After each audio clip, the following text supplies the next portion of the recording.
the two-string that I played on the debut album. This is the one I bought for $80 and sold 5 million records with it. So that's pretty good return on my investment. Making their network television debut, ladies and gentlemen, please welcome the presidents of the United States of America. She's in my head. My name is Chris Ballou. I am the former lead singer-songwriter for the Presidents of the United States of America, professional rock band from Seattle, Washington.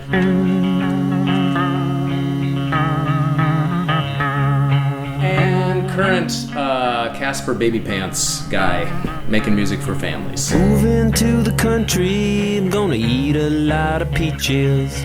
I'm moving to the country, I'm gonna eat me a lot of peaches. So in the early days, Casper Baby Pants was my nickname in Supergroup.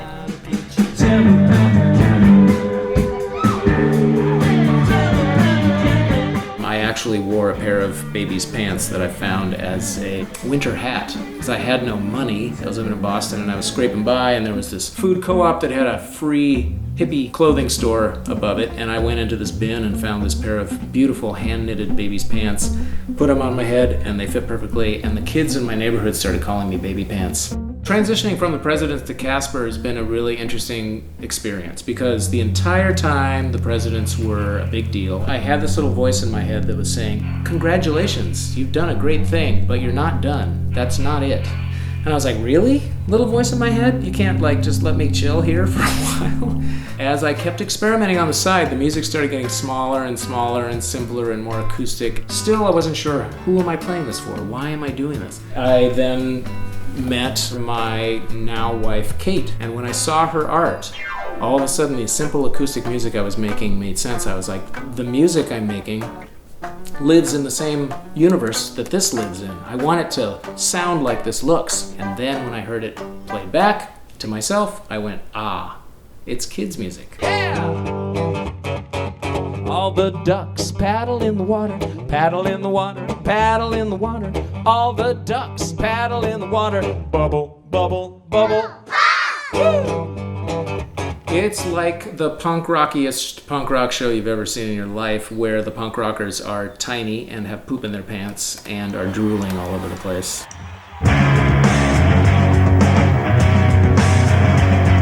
Well, I first started playing live as a kid at piano recitals, and that's where I kind of learned how to relate to the audience and how to get over the nerves and all that kind of stuff. And around 13, I picked up an electric guitar and plugged it into an amplifier and just went, oh, that's better. Then I played at open mics at a place called The Last Exit here in Seattle. Was a big deal. And then I ended up working at The Last Exit, so I would wait on tables and then put my apron away and play, and then wait on tables again. And that's where Dave Dederer, the President's guitar player, and I first performed together as a duo. Yeah. Dave ZZ Top Dederer on guitar.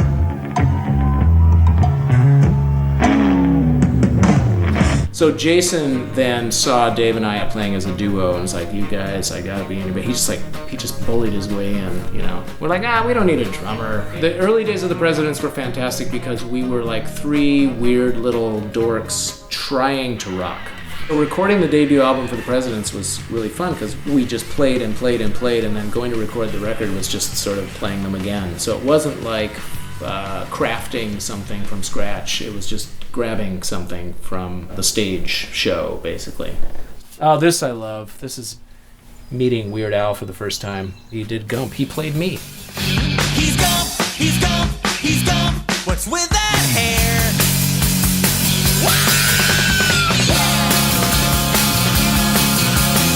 You know, you got stuff like hanging out with Tony Bennett, Dick Clark, meeting Bill Clinton, hanging out with Tony Bennett and Tommy Mottola, the scary president of Sony. Hey, look, Tony Bennett. What the heck? Why is Tony Bennett in every picture? Oh my God. My first band was so weird. It was called Spastic Action, and it was this guy Arnie on bass, this guy Dennis Sway on guitar, and me playing a Casio VL Tone, which is a weird little calculator / keyboard with a speaker here. I took one ear off of headphones, put them on the speaker, tapped it for the drums, and sang into it for the vocals. I didn't have a stand or anything, so I had to lie on the floor and sing and tap at the same time. Tapping them. Useless information, yeah, like a rant against the media. When I first got a 4-track recorder after working with 2 tape decks for a year and a half, it just blew the roof off. You know, just creativity, songwriting just went through the roof. So I made these really weird recordings. I would take rubber bands and put them on microphones and slowing down tape and speeding it up. And put out a couple records as Casper. Now these lies bigger than the both of us. These lies come in right between us.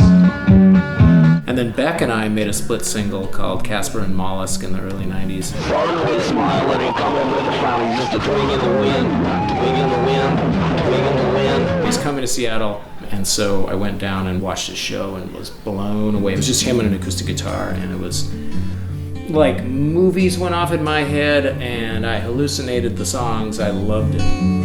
Plastic donut can of Spam. There's no kindness in this land.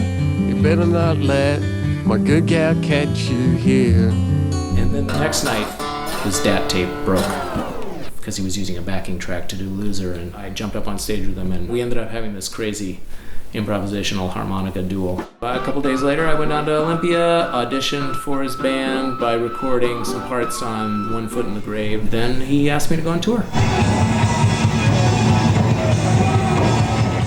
I've moved on to digital stuff thanks to Sir Mix-a-Lot. I like big butts and I cannot lie. He forced me, because when we were collaborating, I was using an 8-track cassette recorder, which sounded really good and everything. But he's like, "Oh, you gotta make the leap," and I was like, "I don't know, I don't know how to deal with computers and all the visual component." And he's like, "Oh, you'll get over it," and he was right. The control there is amazing. But yeah, the sessions are super simple. I use Pro Tools, but I really could be using a tape deck. I use Pro Tools like a tape deck, basically.